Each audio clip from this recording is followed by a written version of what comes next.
2024 সালে সীমান্ত পাড়ি দিতে গিয়ে বিশ্বজুড়ে রেকর্ড 8,938 জন অভিবাসী প্রাণ হারিয়েছেন। শুক্রবার জাতিসংঘের অভিবাসন সংখ্যা এ তথ্য জানিয়েছে। সংস্থাটি সতর্ক করেছে যে প্রকৃত সংখ্যা আরও বেশি হতে পারে, কারণ অনেক মৃত্যুর ঘটনা নথিভুক্ত হয় না বা নিখোঁজ ব্যক্তিদের কোনো সন্ধান মেলে না। এ তথ্য প্রকাশ করেছে সংবাদ সংস্থা এপি। IOM এর প্রতিবেদন উঠে এসেছে, গত বছর অভিবাসীদের জন্য সবচেয়ে বিপজ্জনক অঞ্চল ছিল এশিয়া, যেখানে 2,788 জনের মৃত্যু হয়েছে। দ্বিতীয় অবস্থানে রয়েছে ভূমধ্যসাগর, যেখানে 2,452 জন প্রাণ হারিয়েছেন, এবং তৃতীয় স্থানে রয়েছে আফ্রিকা, যেখানে 2,242 জনের মৃত্যু হয়েছে।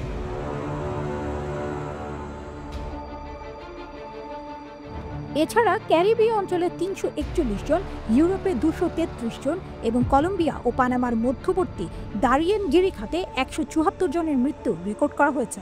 IOM এর মিসিং মাইগ্রেন্টস প্রকল্পের সমন্বয়ক জুলিয়া ব্ল্যাক জানিয়েছেন, বাস্তবে মৃত্যুর সংখ্যা আরও বেশি হতে পারে, কারণ অনেক মৃত্যুর ঘটনা নথিভুক্ত হয় না এবং নিখোঁজ ব্যক্তিদের খোঁজ মেলাও প্রায় অসম্ভব হয়ে পড়ে।